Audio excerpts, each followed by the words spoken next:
Stay if you want.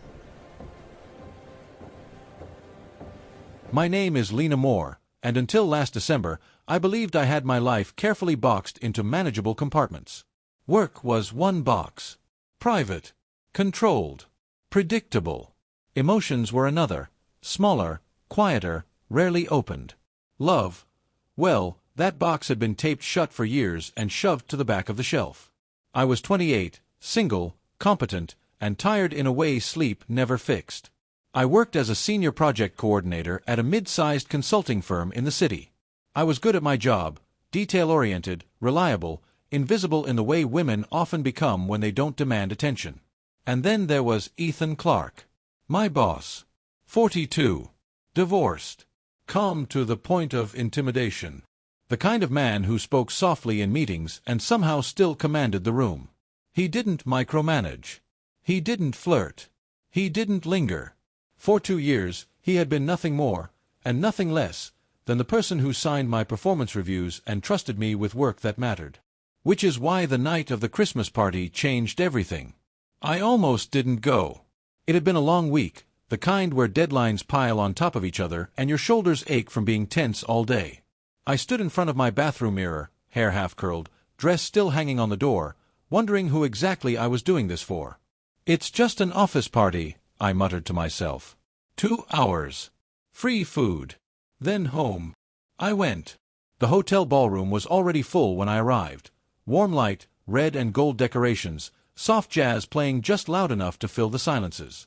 People were laughing in that slightly forced way coworkers do when they're trying to relax together. I grabbed a glass of wine and scanned the room out of habit.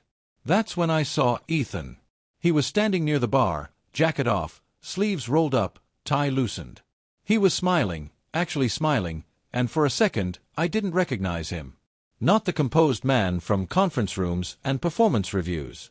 This was someone softer, someone human. I looked away immediately, annoyed at myself. Get a grip, Lena.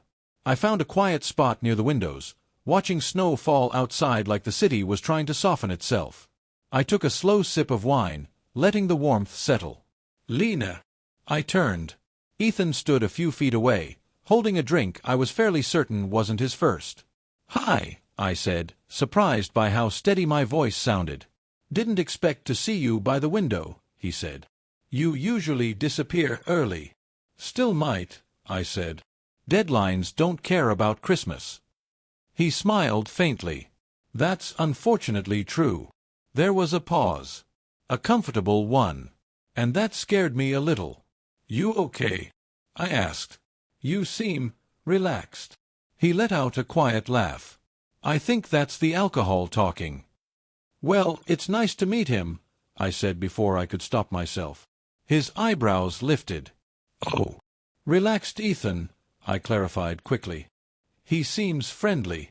He laughed, really laughed, and the sound settled somewhere deep in my chest. "I'm glad you came," he said softly. Something about the way he said it made my heart stutter. As the night went on, I noticed things I hadn't before. The way he listened when people spoke. The way he leaned against the bar instead of standing rigidly. The way his eyes kept finding mine across the room, not lingering too long, but long enough. By the time coats were being collected and rides arranged, it was clear he'd had too much to drink.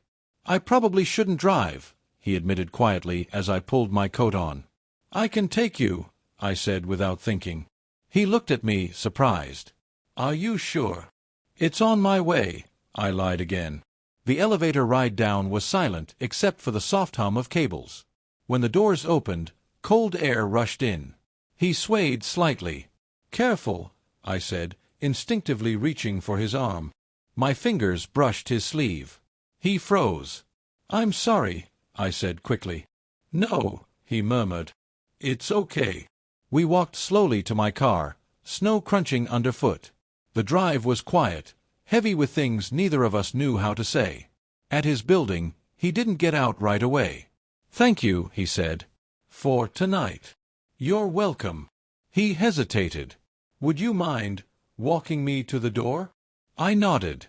The hallway was dim, quiet, intimate in a way that made my pulse race.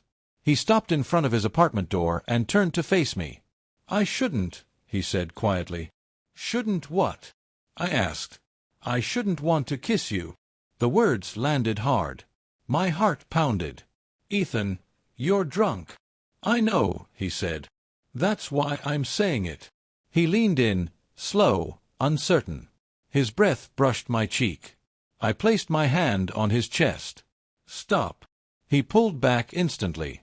"I'm sorry." "It's okay," I said softly. "But not like this." He nodded, shame flickering across his face. "If you want," I said, voice trembling but steady, "I'll take the lead." Silence. His eyes searched mine. "Not tonight," he said finally. "I don't want to do this wrong." Relief flooded me. "Tomorrow," I said. "Tomorrow," he agreed. The next morning, my nerves were shot. When he asked me into his office, my heart felt like it might break through my ribs. "I remember everything," he said quietly. "And I want to apologize." "You stopped," I said. "That matters." He nodded. "If you want to forget it." "I don't," I said. We stared at each other. "I want to understand it," I added. "Slowly." "Dinner," he said after a moment. "No expectations." I smiled. "I'd like that." Weeks passed. We took things slow. Painfully slow. Dinners turned into walks. Conversations stretched late into the night. We talked about fears, past mistakes, boundaries. The tension never disappeared. It softened, deepened, became something warm instead of dangerous. One night, outside my apartment, he reached for my hand. "May I?" he asked. "Yes," I whispered. When he kissed me, it wasn't rushed. It was careful, real. And for the first time in years, I didn't feel afraid of what came next. I felt ready. If you enjoyed this story, don't forget to hit that like button, subscribe for more heartfelt tales, and drop a comment letting us know where you're listening from. We'd love to hear your thoughts and connect with you. Thanks for being part of the Unscripted Hearts community.